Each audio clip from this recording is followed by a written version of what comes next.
ہمارے حضرت ایک واقعہ سنایا کرتے ہیں، پرانے زمانے کا ہے۔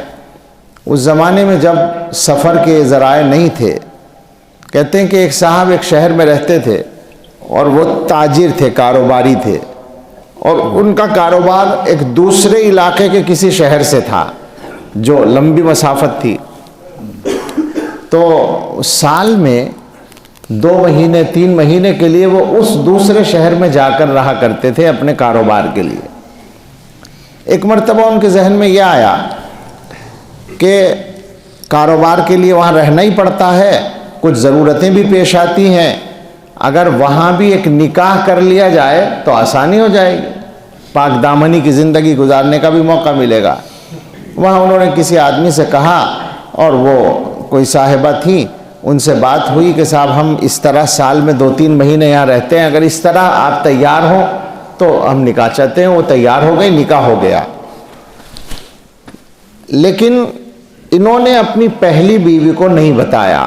یہ عام طور سے ہوتا ہی ہے، پہلی بیوی سے اس چیز کو آدمی چھپانے کی کوشش کرتا ہے۔ ان کو تو چھپانا آسان بھی تھا، دور تھا بالکل وہ علاقہ، انہوں نے اپنی بیوی کو نہیں بتایا۔ لیکن آپ جانتے ہیں کہ بیوی سے زیادہ شوہر کو کوئی نہیں پہچانتا۔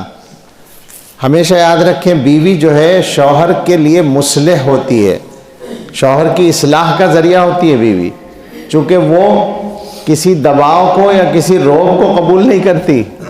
آپ چاہے کتنے بڑے علامہ صاحب ہوں، کتنے بڑے سیٹھ صاحب ہوں، کتنے بڑے مولانا صاحب ہوں، کتنے بڑے پیر صاحب ہوں، بیوی برابری کی سطح پر ہوتی ہے، اور وہ بے لاگ آپ کا جائزہ لیتی ہے اور بے لاگ تنقید کرتی ہے۔ اگر کوئی غلطی محسوس کرے تو صفائی سے کہتی ہے کہ یہ ہو رہا ہے۔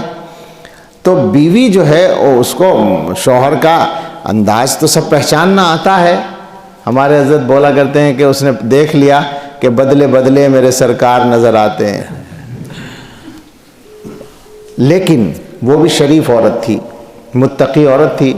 اس نے سوچا کہ میرے شوہر نے نکاح کر لیا اور دوسرے شہر میں وہاں جا کر رہتا ہی ہے 2-3 مہینے کے لیے، تو میرا نقصان تو کچھ ہے نہیں، اور اس کا حق ہے، جائز ہے۔ لہٰذا اس نے اپنے شوہر پر ظاہر بھی نہیں کیا کہ مجھے پتہ چل گیا، تحقیق بھی کرا لی، تصدیق ہو گئی کہ نکاح کیا ہے۔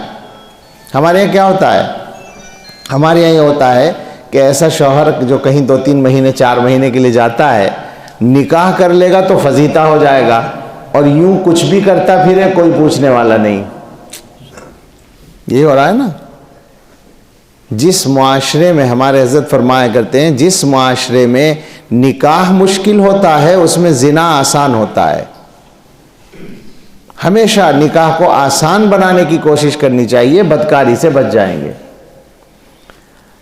تو میں یہ مشورہ نہیں دے رہا ہوں کہ سب لوگ دوسرا نکاح کر لیں، یہ تو خطرناک بات ہے، اور یہ نبھانے کی ہمت اکثر لوگوں میں نہیں ہے۔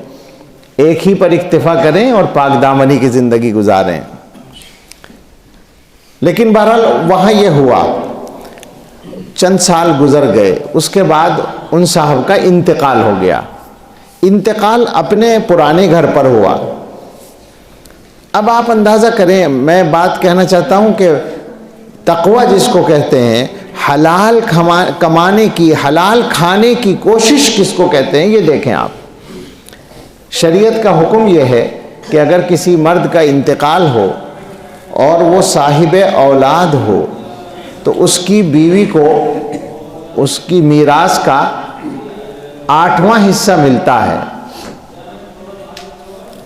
میراث میں 8واں حصہ ملتا ہے۔ ہمارے مسلمانوں کے یہاں آج کل میراث صحیح طریقے سے تقسیم کرنے کا دستور ہی نہیں ہے، اس لیے یہ مسئلے بھی معلوم نہیں ہے۔ بیٹیوں کا حصہ دینے کا رواج نہیں ہے، بیویوں کا حصہ دینے کا رواج نہیں ہے، عجیب و غریب صورتحال ہے۔ تو 8واں حصہ بیوی کا ہوتا ہے، ایک بیوی ہو تو 8واں حصہ، 2 بیوی ہو تو وہی 8واں حصہ 2 آدھا آدھا کر کے ان کو دے دیا جائے گا، 4 ہوں تو وہی 4 میں تقسیم کر دیا جائے گا۔ اس طرح ہوتا ہے۔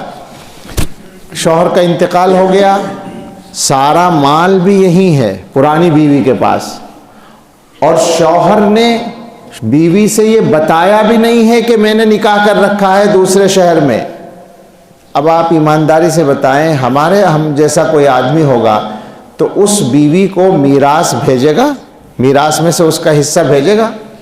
سوچے گا بھی نہیں، مجھے کیا مطلب، میرے شوہر نے تو نہیں بتایا۔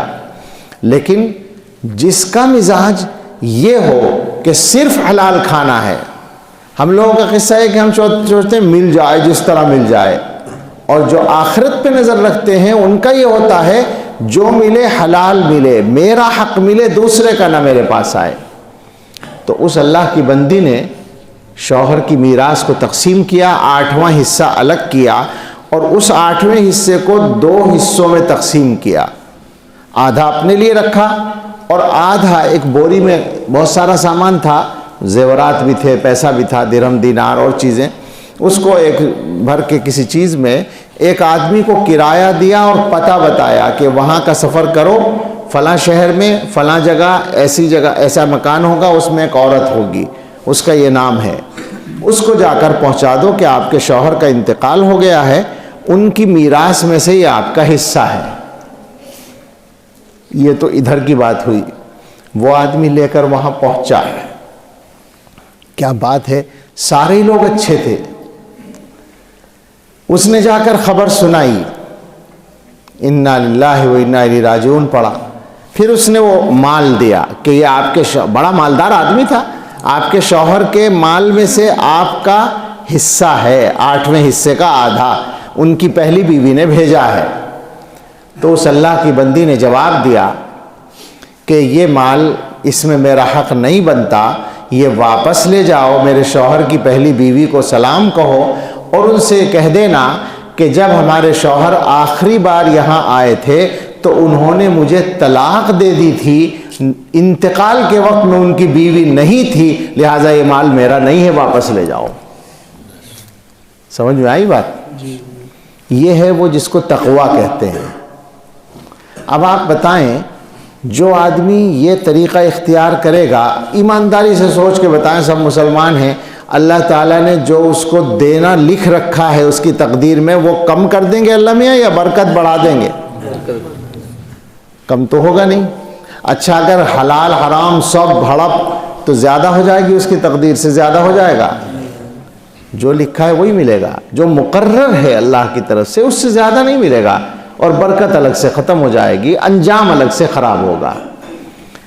تو یہ مثالیں ہیں، ہمیں ضرورت ہے اس بات کی کہ ہماری زندگی اسی نہج پر آ جائے، اسی ڈھنگ پر آ جائے، اسی طریقے پر آ جائے۔